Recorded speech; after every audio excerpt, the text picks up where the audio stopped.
Esta é uma exposição que celebra os 20 anos dos dois prémios da Fundação EDP, do Prémio Novos Artistas e do Grande Prémio, que até à data tem 20 artistas premiados. Esta exposição não é uma exposição documental, não é uma retrospectiva dos prémios. Tampouco era a nossa ideia, enquanto curadoras, fazer um percurso exaustivo pela arte contemporânea das últimas décadas. O que nós nos propusemos foi fazer quase um exercício experimental e informal de encontros visuais e conceptuais entre artistas de diferentes gerações, de diferentes práticas, atravessando hierarquias, atravessando disciplinas.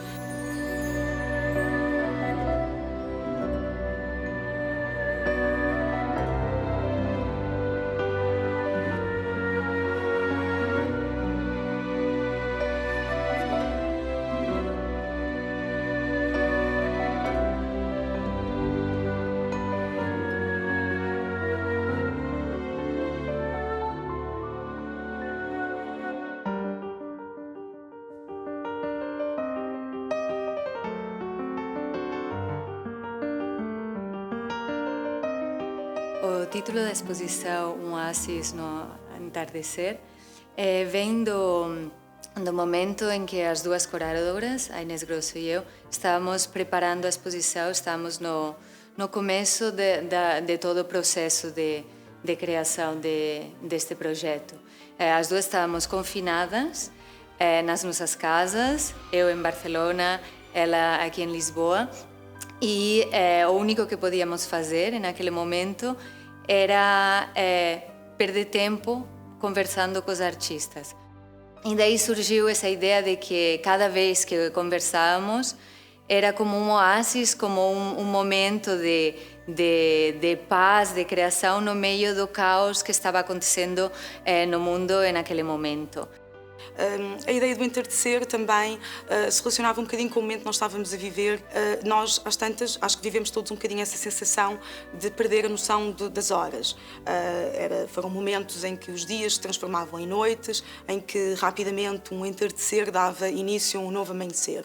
Nós tínhamos reuniões sistemáticas, mediadas por um ecrã, e aquela ideia da circularidade do tempo, de uma forma poética, achámos que fazia sentido incorporar a ideia de um oásis enquanto lugar de refúgio, enquanto lugar de esperança, enquanto um momento de transformação e renovação, que era o que desejávamos quando estávamos todos fechados em casa.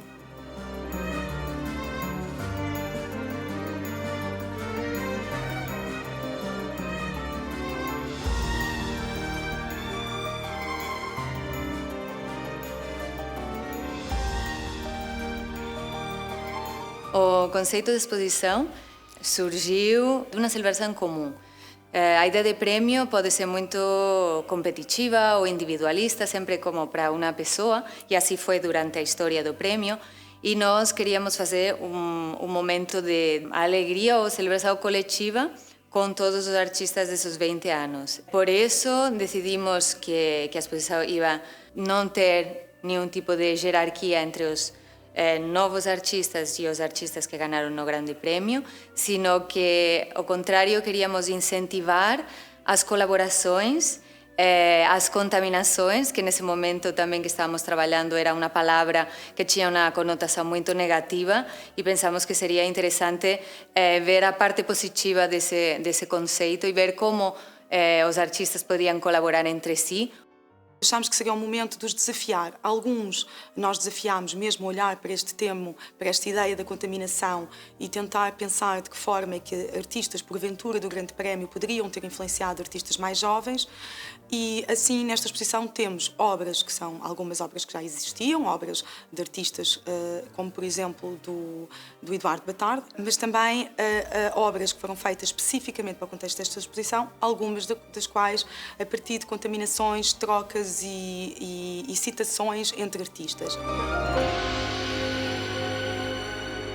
O Gabriel Abrantes, por exemplo, que criou uma proposta de um livro de artista. Nesse livro, de alguma forma, ele incorpora elementos gráficos das pinturas do Eduardo Batarde.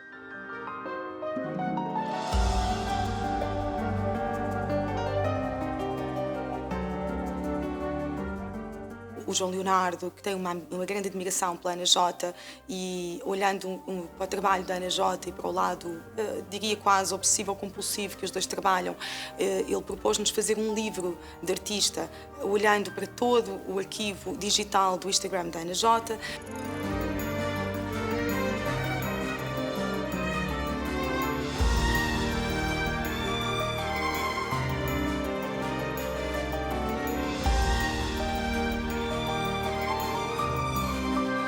O André Romão foi um dos primeiros artistas que decidiu que queria trabalhar sobre a Lourdes Castro, porque ele admira esse artista de sempre. Um dos meios que ele trabalha, que é o plexiglass, foi em alguma parte como uma influência a partir da obra do artista, e ele também trabalha muito com contaminações entre meios, entre figuras, entre materiais, e talvez fazer uma assemblagem de obras da Lourdes Castro com as obras dele podia ser uma maneira também de reler a obra do artista de uma maneira contemporânea e diferente, através de um artista, e também para a obra dele dar uma nova visão. A Priscila Fernandes, que fez um filme também para a exposição, o filme acaba por fazer uma referência à Joana Vasconcelos e também ao Cesarini.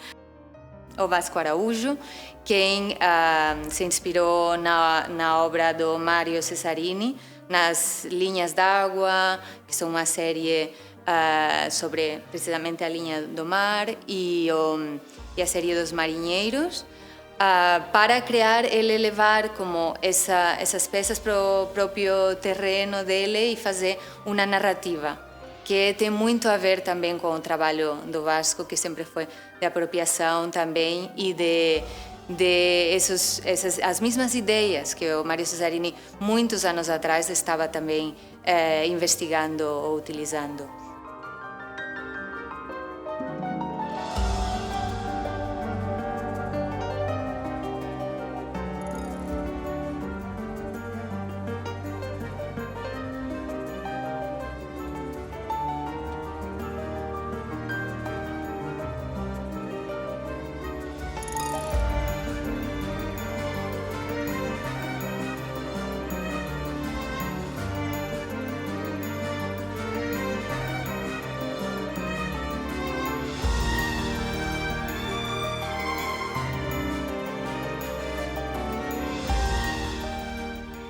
Nesta nossa ideia de diálogo, de contaminação, de troca e correspondência entre os artistas, a arquitetura teve um papel fundamental. Nós convidámos o Diogo Passarinho, um arquiteto português que vive em Berlim há alguns anos, para desenvolver connosco um tipo de arquitetura também muito particular e que não só funciona como elemento unificador e ordenador dos vários espaços, mantendo a fluidez que nós queríamos e que nós achávamos que fazia sentido para o conceito curatorial, mas também, de alguma forma, esta ideia de um mundo às avessas, de uma nova realidade que estamos a viver, das estruturas estarem à vista, de recorrer a materiais mais rudimentares, modulares, que compõem uma narrativa, de certa forma, que remete para a ideia ou para uma estética de fragmentação, para a ideia de quase de escombros na natureza.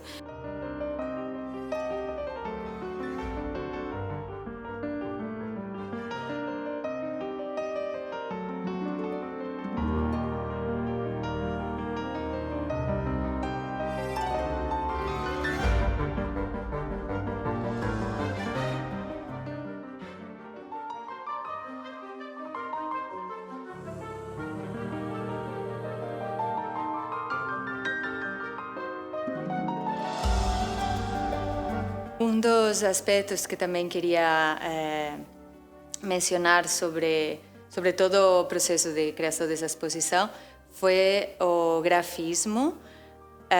Trabalhamos com o estúdio Atlas Projetos e eles decidiram, pensando no conceito de prêmio, de trajetória, decidiram criar uma arqueologia do grafismo dos prêmios EDP.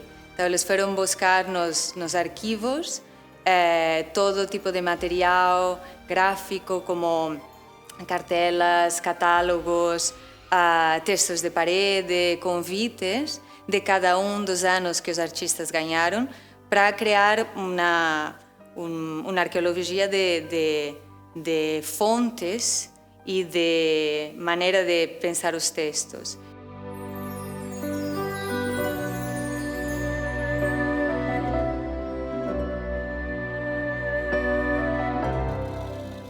Para mim foi um honor poder participar de todo este processo de curadoria, deste aniversário dos prêmios, que não é só a curadoria de um ano concreto, sino de poder ver toda a trajetória desde o ano 2000. E acho que foi uma maneira também interessante para poder concebir essa exposição do jeito que é agora, da maneira que é agora. Não jerárquica, tentando como criar essas relações entre uns e outros de maneira o mais sensível possível e, sobretudo, tendo que os artistas estejam no primeiro plano.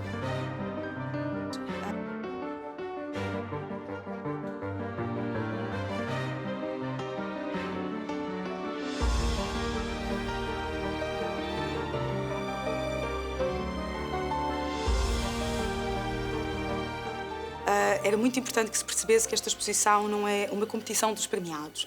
Isto é uma exposição de diálogos. O diálogo, neste momento, é fundamental no mundo em que vivemos e com as circunstâncias atuais. E a exposição, sendo pensada nesta altura, era inevitável que, de certa forma, também refletisse um pouco o mundo e a situação que estamos a viver.